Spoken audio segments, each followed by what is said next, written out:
Okay, we're live. Let's go. 3, 2, 1.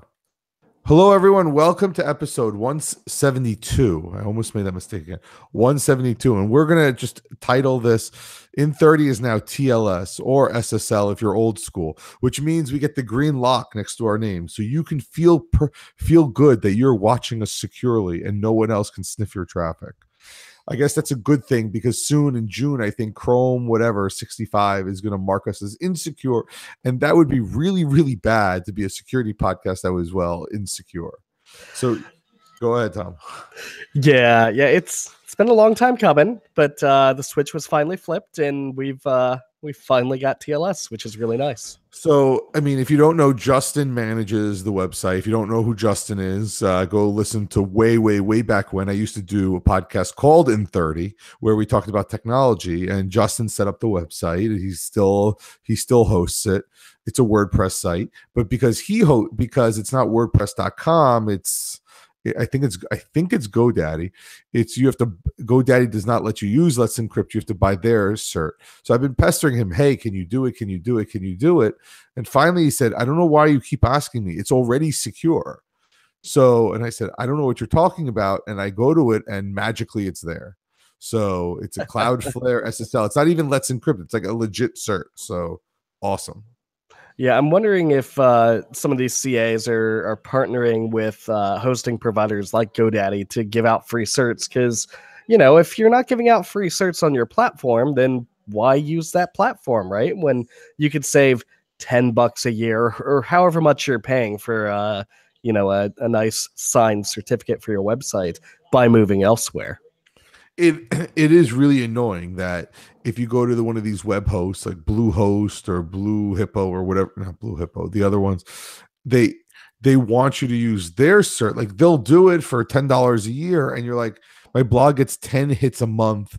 I really do not want to pay $10 a year for this because I'm not giving any security. I'm not people not logging in. They're not doing anything. And yeah. And you're already paying for the domain name every year. You're already paying for the hosting every month or every year. Another $10 a year charge. I get it. It's $10 per year, right? It's not that much, but it's just another little thing that other people like, Let's Encrypt don't make you pay for anymore.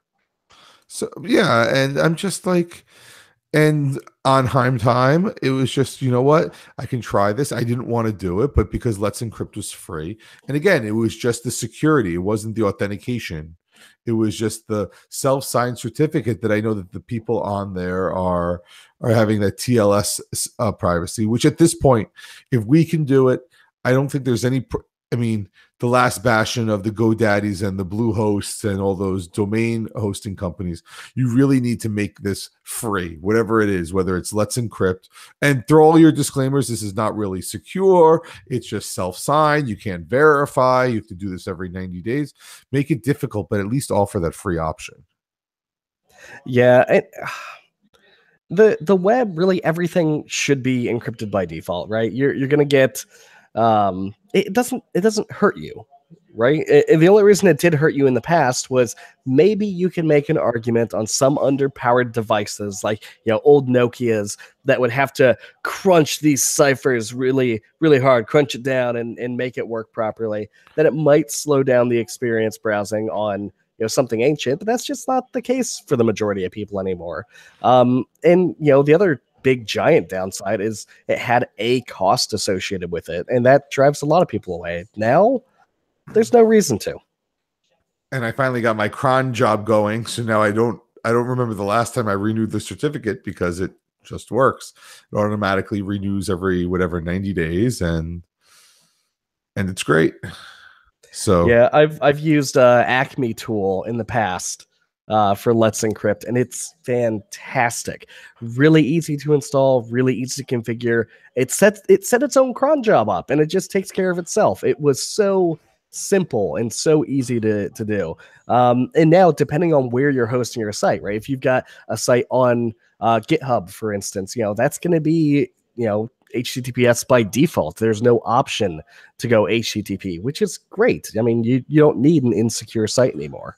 So I want to move on to Tom and our favorite topic, the smart TV, which we all hate, and you can't buy non-smart TVs anymore, but smart TV. TCL, which makes a very low-end smart TV with Roku built in, actually had a security vulnerability.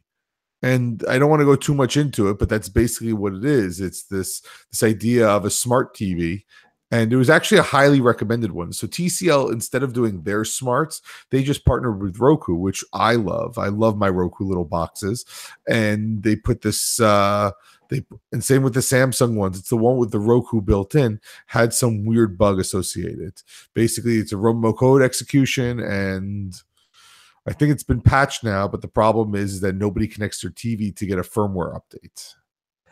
Yeah, so about this, I looked into this, and one of the issues that they're complaining about on here is Roku having an unauthenticated API to the local network, which has been the case for the lifetime of Roku devices that I've used. I've never logged into it, but you can use any first or third party application to control your Roku on your phone or Raspberry Pi, or if you had a carrier pigeon, plug a USB stick into another computer, that could access your Roku as a remote control and tell it to do stuff. It is technically a vulnerability. It's one that I've known about. It's one that I live with, and I have the unauthenticated API on my Roku right now. I can control it through my phone or through a web browser or anything like that without logging in or authenticating or getting into an account, anything like that. I don't view this as so much of an issue. If you don't know what's going on, it's it could be scary. Somebody, just pulling out their phone and messing with what's on your TV. But for someone who does know what's going on, I like the idea that any of my guests, when they come over, instead of us having to search for the remote, can pull out our phones, use the Roku app, and control whatever's on the TV at any time without having to trade passwords or authentication schemes. An option would be nice, certainly. But I don't view this as such a huge deal, at least on your local network, right? If they're on your local network, it's kind of game over at that point anyway. Not that you shouldn't use defense in depth, but you're kind of already pretty well owned at that point. I mean, if you can't find a dumb TV, you should put your smart TV on the other network, your guest network or whatever else that silos it from itself. So I mean, and I can't remember if I did that. I got to go back and relook at all my network connections, because now my Echoes, and we're going to get into that in the next story, but my Echoes have to be on the same network to get the music, and the Rokus have to be the same network as Plex, but my Rokus are wired, because you should only wire these things if you're trying to push 4K content. So you should go in and check. I was going to say, the Roku remote is actually pretty awesome. Then I'm actually looking at it. The design is perfect, but I don't know if you know, they have the 4 buttons at the bottom, and apparently you can't remap these buttons. That's accurate. So people are like, you should file them down or whatever. And I'm like, no, why can't you just remap it? This seems like a really a fundamental problem. Yeah, a lot of cable companies in Roku have deals with these companies. So I saw there's a button on there for Sling, right? Yeah. Sling paid Roku a bunch of money to have a button put on that remote. And now, if Sling goes out of business and they go away, you're going to have that button forever as a reminder of their abject failure. I'm lucky I bought my Roku before they started putting these buttons on it. So my Roku remote just says Roku. And it's got the same layout without the 4 buttons at the bottom. And I have that on the old one, but I mean, Netflix, okay, fine. The other 3, Hulu, Sling, and Vudu. I think Vudu is Walmart, so I'm not too worried about that. Hulu is the cable companies, and Sling, yeah, may go out of business. But I think the physical design of it, all that stuff is good. And then the Roku has that little like headphone port with the volume controls. But anyway, that's not the point. The point is, it's that, yeah, there are these vulnerabilities. I think the thing we should really worry about is not that vulnerability, but the fact that the smart TVs are collecting every single thing that you do on it and sending it back to the third parties, whether it be Samsung or TCL or your ISP or whoever's asking for it. I think that's the bigger issue that is just well known. Yeah, so with smart TVs, you can disable this stuff and it might lock you out of certain apps or certain features of your smart TV, but no matter what you're watching, even if you've got, a DVD player hooked up or a Blu-ray player, no matter what you're watching, it is also watching what you are. It is analyzing it, it is sending that data back and saying, hey, it looks like this person has a DVD player hooked up. They're watching Seinfeld.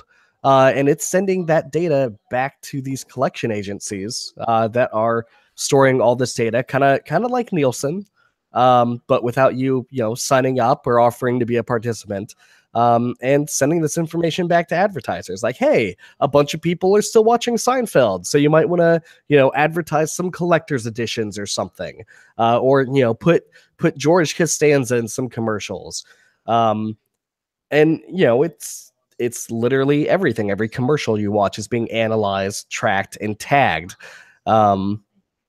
It's marketing data. It's all it's ever been. Look, if we can use this for good by all telling us to watch certain shows, and maybe we can get them to be higher priority over Celebrity Big Brother or Keeping Up with the Kardashians, or making sure CSI Cyber never even hit the air, that would be great. I mean, we should use our power for good. Anyway, I'm going to skip our big story. We'll come back to it really quick. Two quick ones. Update WordPress. So Tom figured this out, or was big in our WhatsApp group. By the way, we have a WhatsApp group. Message us. We'll get you right in. We love it. It's good. Ask questions. But what's up with updating WordPress manually? So WordPress broke something, which is really, really annoying. And I'm trying to go back through our history to get the actual version numbers for you. I'll grab them here in a bit. But basically, WordPress has been auto-updating for several years now, which is fantastic. We no longer have to log in every week to patch ourselves against the latest vulnerability. Instead, WordPress just says, oh, cool, there's an update. Pulls it down and installs it automatically. The bad news is one of these updates broke the auto update feature. So yeah, auto update is broken. And unless you have manually updated WordPress, it is still broken and it cannot be fixed unless you log into WordPress, click that little update button, and then you're good as gold.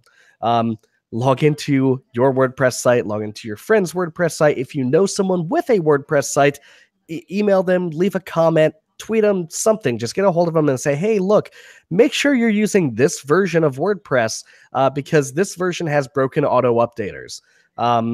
It's stuff like this that contributed to, or not being auto updated contributed to WordPress getting this really negative image for years about being a platform that was just rife with exploits. And that wasn't actually the case if you stayed on top of the patches. Now, yeah, auto update's broken again. So unless you're patching, any new updates that come down the pipeline or any new vulnerabilities that come down the pipeline are going to be live, active, and completely exploitable unless you go ahead and click manually. So yeah, go update. I'm gonna get you guys some version numbers. Just a second. Well, so I checked on, because InThirty runs on WordPress, and I didn't actually get an update yet. I've been checking, but still haven't. I'm actually going in there right now just to check. I see an update. Let's see. So it looks like if you're running WordPress 4.9.3, that has broken auto updaters. So log in, click the manual update button. You don't have to do anything weird like pulling down zip files. It's literally, it was one click for all the sites I have. It pulls it down, installs it, migrates everything automatically, and that's all you need to worry about. So yeah, that's about it. Again, 4.9.3 is the bad release. Anything after that, you're good. We're on 4.9.4. Okay, cool. So we have manually updated. Yes. So anyway, I mean, I think I did this a week ago. I never got an update, so maybe somebody else did it in the group. But yes, WordPress was updated. So go update it. The last little story we have is finally Signal. And I don't know how long this has been, but when you download Signal and you install it, they want you to invite your friends. And this is a marketing ploy. They put an option in settings that's not too deep in there that gets rid of that banner on how to invite somebody. So you never get that invite to Signal message again, which is awesome. It was this little thing, but it was really annoying. Yeah, it was really annoying for every new device I put it on. No, invite your friends, invite your friends. No, I know people already that use it. Just go away. Leave me alone. Like, I get what they were trying to do. They're trying to get a foothold, and this goes back to when they message you that somebody else is on Signal. It's they have to market to stay in existence. They want, even though they're not collecting money from us, but they're trying to get that market base so they can test users and see everything and say, hey, we're getting all these users who care. So this has been a long argument. Asking people to invite, that should have been the first thing. Don't ask people to invite. That goes back to those Facebook games that will make you invite and spam your friends. Just don't do it. And then you have to, and if you invite your mother by accident, then you have to explain what Signal is. It's just not worth it. Yeah. Yep, I've been there. I accidentally clicked and invited somebody. Not really fun. So give me a good opportunity to evangelize about Signal and end-to-end encryption and secure messengers, but So last story, Kashmir Hill, who I think is an awesome journalist, she made her house smart. This is on Gizmodo, so my normal disclaimer, this is a Gawker link, whether you love Gawker or not. Okay, Gizmodo had posted this. Kashmir Hill moved her entire house to a smart home, and she talks about it. And it's very, very well done. I think it's a little whiny, but for the most part, it is accurate. She does a lot of investigative journalism, and I wanted to talk about it. And I think it goes back to the whole, okay, we have this IoT thing. We're telling people just be careful what you're doing. And here, Kashmir just bought literally everything that said IoT on it and tried to install it. Now, while we're talking about this, I did want to say that my house lost power today. I don't know, sometime around 11 a.m. And with my router, it doesn't turn the power.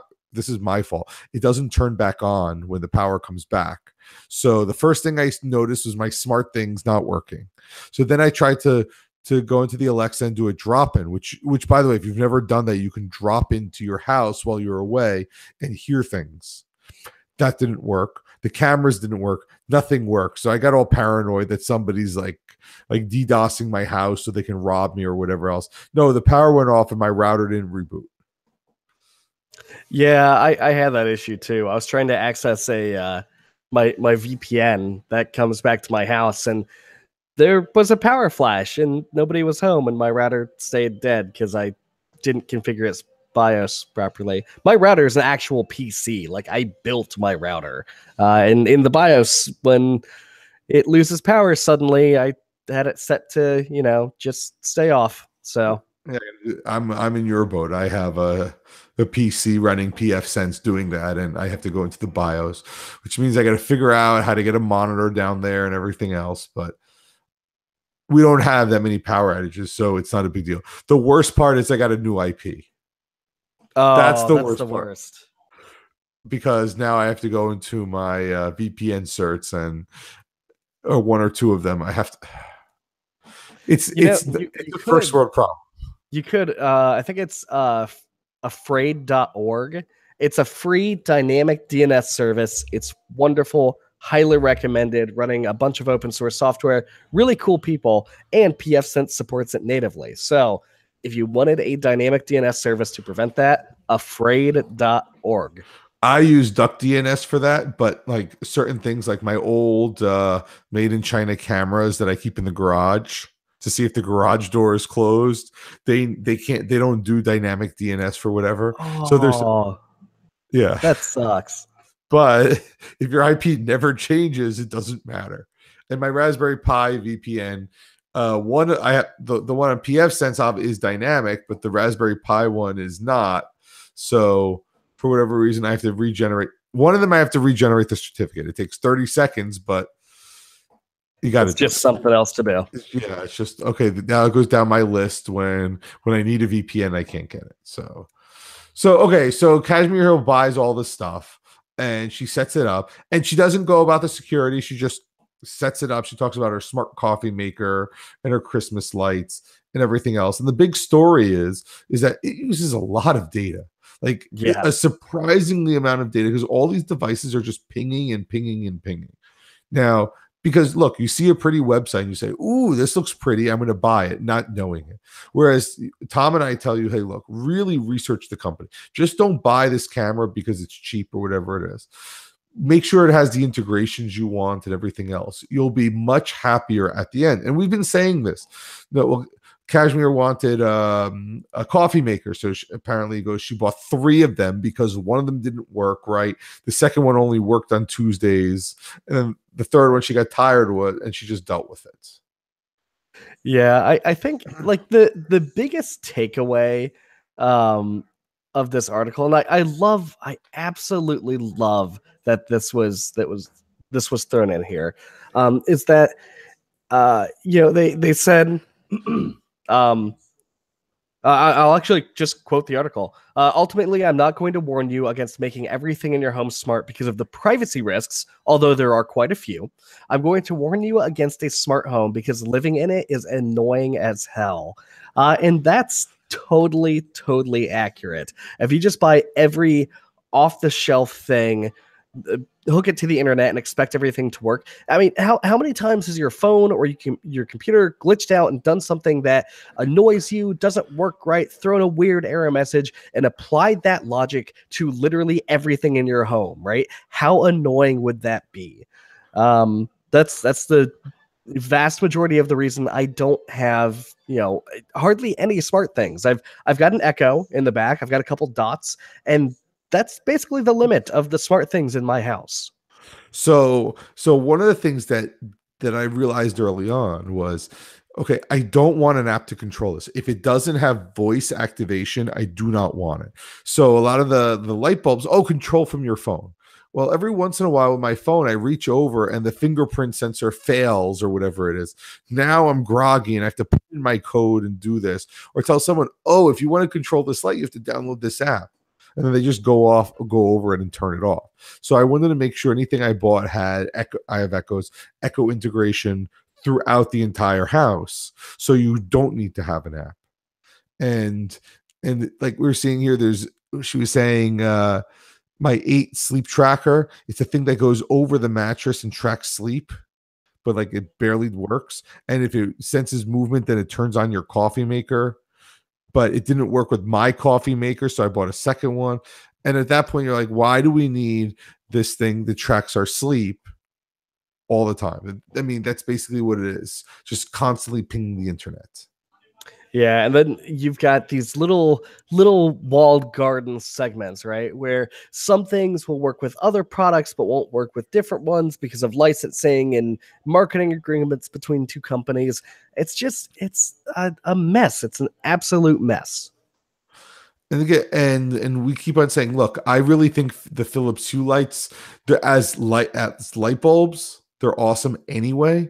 So if they change some standard, I'll be royally mad. But at least they're light bulbs and they work and they turn on and off and they're good. And from what I understand, when they did have they constantly update. Same with the smart thing. So if there is a security thing, I have confidence that they will do what they're supposed to do. Not with the other stuff. A lot of this other stuff, I've never heard of any of these companies, and who knows if they're updating them.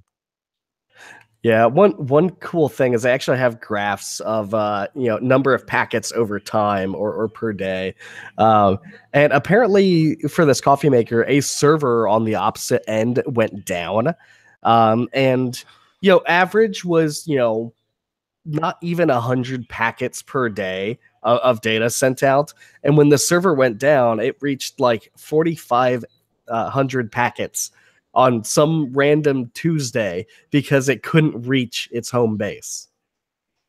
So it just flooded the network, just spamming the network. I mean, 4,500 packets isn't a lot in the grand scheme of Ethernet or even Wi-Fi, but still, you expect these products to have a little bit better error catching, or assume, hey, sometimes the Wi-Fi or the internet might be down, sometimes a server might be down. Just hold off, or have some exponential back off, or some kind of brain about what you do, some decent scripting, and a lot of these products just don't. So, quoting again from the article, I had to download 14 different apps to my phone to control everything. Yeah, that's a problem. You shouldn't be downloading 14 different apps. You should pick your ecosystem and it should work together.